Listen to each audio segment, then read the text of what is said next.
بسم اللہ الرحمن الرحیم۔ یہ ہارون الرشید کا زمانہ تھا اور امام ابو یوسف قاضی القضات تھے، یعنی چیف جسٹس آپ کہہ لیں۔ ہارون الرشید ان کا بڑا احترام کرتا تھا، کھانا اکٹھے کھاتے تھے، اور اگر کھانے میں کوئی خاص چیز ہوتی تو ہارون الرشید اٹھا کے امام ابو یوسف کے سامنے رکھ دیتا۔ جیسے آپ کھانا کھاتے ہوئے کوئی اچھی بوٹی ہو تو اپنے دوست کی پلیٹ میں ڈال دیتے ہیں۔ ایک دن کھانا کھانے کے لیے بیٹھے تو کوئی اس دور کی بڑی اچھی ڈش تھی جس کو وہ کہتے تھے روغن بادام کا حلوہ۔ تو اس نے ہارون الرشید نے وہ ڈونگا اٹھا کے یا پلیٹ اٹھا کے قاضی ابو یوسف کے سامنے رکھ دی۔ قاضی ابو یوسف کی آنکھوں میں آنسو آ گئے، رونے لگے۔ انہوں نے پوچھا کہ کوئی بات تو نہیں ہوئی، آپ کیوں رو پڑے؟ تو قاضی صاحب نے فرمایا، امام ابو یوسف نے فرمایا کہ امیر المومنین ایک بات یاد آ گئی۔ انہوں نے کہا کیا بات تھی؟ کہنے لگے کہ کوفہ میں ایک دھوبی تھا جو کپڑے دھوتا تھا، اس کا ایک بیٹا تھا جس کا نام یعقوب تھا۔ تو جب دھوبی بوڑھا ہو گیا اس سے کام کرنا ممکن نہ رہا،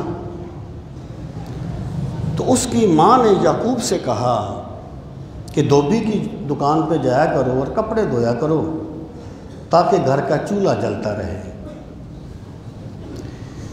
کہتے ہیں یعقوب گیا دھوبی کی دکان پہ، راستے میں امام اعظم ابو حنیفہ کا حلقہ درس تھا جہاں آپ بیٹھ کے پڑھاتے تھے۔ تو یعقوب وہاں بیٹھ گیا، وہاں دین کی باتیں سنتا رہا، تعلیم حاصل کرتا رہا، شام کو گھر چلا گیا۔ تو پورا مہینہ اسی طرح گزر گیا کہ گھر سے یعقوب کپڑے دھونے کے لیے آتا اور امام ابو حنیفہ کی مجلس میں بیٹھ جاتا، علم حاصل کرتا، شام کو گھر چلا جاتا۔ جب مہینہ پورا ہوا تو ماں نے کہا کہ تنخواہ لے کے آ۔ اب اس نے تو کام ہی نہیں کیا تھا، وہ تو دھوبی کی دکان پہ گیا ہی نہیں تھا۔ تو یعقوب نے اپنی ماں کو صاف صاف بتا دیا کہ میں تو گیا ہی نہیں ہوں، میں تو امام ابو حنیفہ کے پاس بیٹھ کے دین پڑھتا رہا ہوں۔ تو ماں بڑے غصے میں آئی، بوڑھی عورت تھی، بوڑھی عورتوں کے لفظ بھی بڑے تلخ ہوتے ہیں لیکن اخلاص بڑا ہوتا ہے۔ وہ آ گئی امام صاحب کے ساتھ، امام ابو حنیفہ کو یعقوب کو ساتھ لے کر، تو کہنے لگی امام صاحب یہ پڑھنا پڑھانا امیر لوگوں کا کام ہے، ہم تو غریب لوگ ہیں، روکھی سوکھی کھاتے ہیں، کبھی مل جاتی ہے کبھی نہیں ملتی۔ یہ میرے بیٹے یعقوب کو کہے کہ کام کیا کرے، یہ چھوڑے پڑھنے وڑھنے کو، یہ اس کے بس کا کام نہیں ہے، ہم غریب لوگ ہیں، روکھی سوکھی کھاتے ہیں۔ تو امام صاحب نے فرمایا کہ مائی تم اسے روکھی سوکھی کھلانا چاہتی ہو، میں اسے روغن بادام کا حلوہ کھلانا چاہتا ہوں۔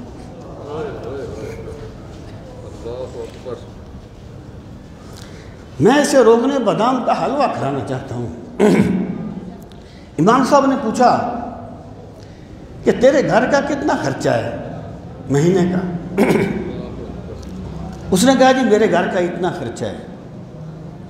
امام صاحب نے فرمایا، امام صاحب کو اللہ نے مال بھی دیا تھا اور اپنی راہ میں خرچ کرنے کا جذبہ بھی دیا تھا۔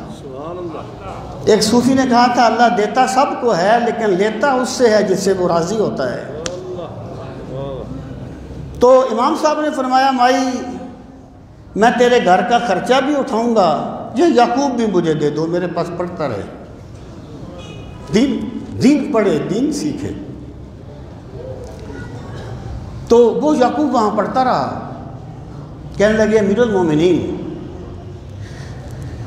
جب امام ابو حنیفہ کا انتقال ہوا، ان کا بیٹا تھا جس کا زیادہ رجحان شاعری کی طرف تھا، ادب کی طرف تھا، تھوڑا عرصہ وہ امام صاحب کا تخت نشین وہ بنا، جانشین بنا، لیکن بات نہیں بنی۔ پھر امام صاحب امیر المومنین، پھر وہ جو یعقوب تھا نا، وہ امام ابو حنیفہ کے بڑے بڑے شاگردوں میں شمار ہوتا تھا۔ پھر وہ جو یعقوب تھا وہ امام ابو حنیفہ کا جانشین بن گیا۔ کہنے لگے امیر المومنین، پھر اس یعقوب نے اپنی کنیت ابو یوسف رکھ لی۔ یہ جو آپ کے سامنے قاضی القضات امام ابو یوسف بیٹھا ہے نا، یہ وہی یعقوب ہے جسے اس کی ماں دھوبی کی دکان پہ کپڑے دھونے کے لیے بھیجا کرتی تھی۔ کہنے لگے امیر المومنین، روتا تو اس استاد کو یاد کر کے ہوں جس نے دھوبی کی دکان پہ کپڑے دھونے والے یعقوب کو امام ابو یوسف بنا دیا۔ میرے بھائی، بالخصوص اہل سربت، بہت سے ابو یوسف کسی دھوبی کی دکان پہ کپڑے دھو رہے ہوں گے، کسی گاڑیوں کی دکان پہ چائے لا رہے ہوں گے، بہت سے ابو یوسف جوتے گانٹ رہے ہوں گے۔